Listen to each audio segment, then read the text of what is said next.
पश्चिम बंगाल के पुरुलिया जिले में साधुओं के एक समूह को कथित तौर पर भीड़ द्वारा पीटने का वीडियो सामने आया है। वीडियो सामने आने के बाद राज्य में राजनीति गर्म हो गई है। इस घटना का वीडियो सामने आने के बाद भाजपा ने सत्ताधारी दल तृणमूल कांग्रेस पर निशाना साधा है।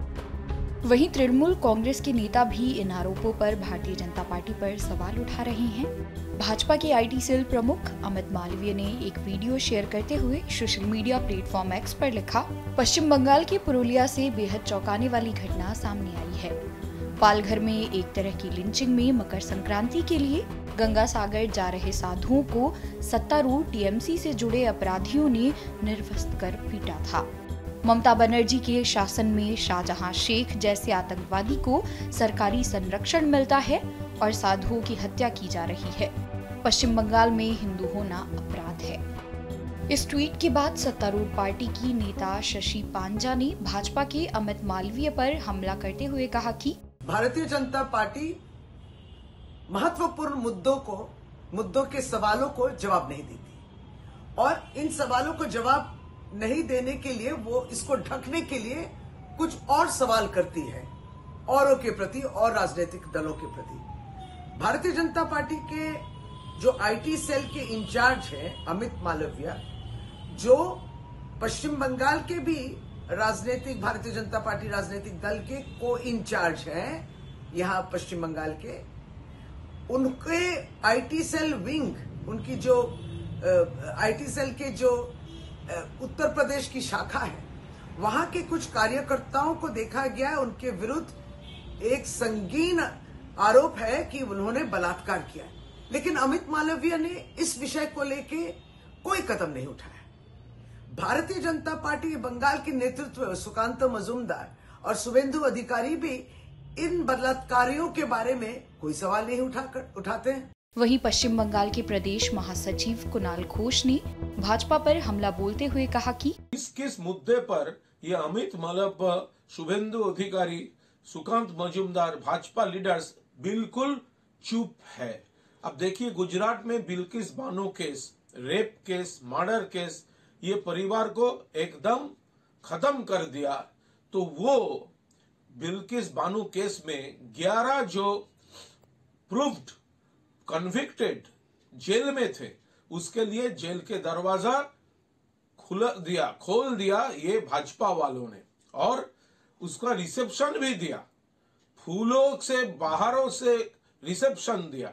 सुप्रीम कोर्ट ने बोला ऐसा नहीं चलेगा, पूरा 11 जो ये रेपिस्ट है उसको फिर जेल में जाना पड़ेगा। इसके ऊपर एक तो 11 को अभी तक पता नहीं है, दूसरा इसके ऊपर ये अमित मालवीय का कोई टिप्पणी नहीं है। अभी तो पूरा मुंह में पूरा चुप, शुभेंदु चुप, सुकांतो चुप। वहीं उत्तर प्रदेश के उप मुख्यमंत्री केशव प्रसाद मौर्य ने तृणमूल कांग्रेस पर हमला बोलते हुए कहा कि पश्चिम बंगाल अराजकता की आग में झुलस रहा है।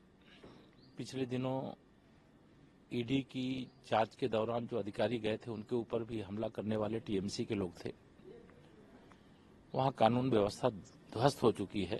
जब देश में श्री राम जन्मभूमि पर भव्य मंदिर निर्माण और 22 जनवरी को रामलला अपने जन्मस्थान पर 500 साल के बाद विराजमान होने जा रहे हैं, पूरे देश का माहौल राममय है, चारों तरफ एक धार्मिकता का वातावरण है।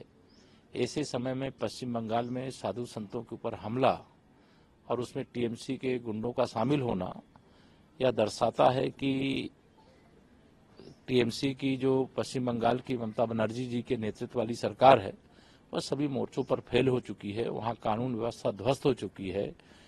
पश्चिम बंगाल अराजकता की आग में धू धू करके जल रहा है और इसके लिए जो भी दोषी हैं वहां की सरकार को तत्काल कार्रवाई करना चाहिए।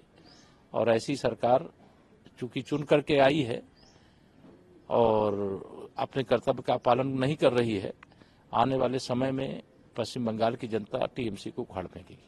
भारतीय जनता पार्टी के नेता मुख्तार अब्बास नकवी ने भी तृणमूल कांग्रेस पर निशाना साधते हुए कहा कि देखो, ये अभी तक एक के बाद एक जो इस तरह की घटनाएं होती हैं, जो साधु हैं, संत हैं या जो आम आदमी भी हैं, उनके साथ जिस तरह का, चाहे पश्चिम बंगाल हो या कई और राज्य है, इस तरह का जो क्राइम दिखाई पड़ता है, कम्युनल क्राइम जिसे कह सकते हैं, क्रूर क्राइम जिसे कह सकते हैं, वो उसको जो है वो पश्चिम बंगाल की सरकार हमेशा उस पर पर्दा डालने की कोशिश करती रही है। और आज जो है वो पश्चिम बंगाल जो है वो ऐसे कम्युनल और एंटी नेशनल फोर्सेस और क्रिमिनल्स का जो है सुरक्षित चरागाह बन गई है। भारतीय जनता पार्टी के नेता और केंद्रीय मंत्री नित्यानंद राय ने कहा कि बंगाल में तो लोग इस तरह से भयभीत है और इस तरह से वहाँ हिंदुओं को सताया जाता है, एक तरह से भगाया जाता है। वहाँ माँ बहनों की इज्जत हमेशा जहाँ खतरे में पड़ा हुआ है और बहुत सारी बातें तो वहाँ से निकल कर आती नहीं है, तो निश्चित रूप से वहाँ ममता बनर्जी की सरकार में हिंदू वहाँ प्रताड़ित है। आपको बता दें कि कथित मामले में पुरुलिया पुलिस ने 12 आरोपियों को गिरफ्तार कर लिया है और उन्हें रघुनाथपुर सब डिविजनल कोर्ट में पेश किया गया है।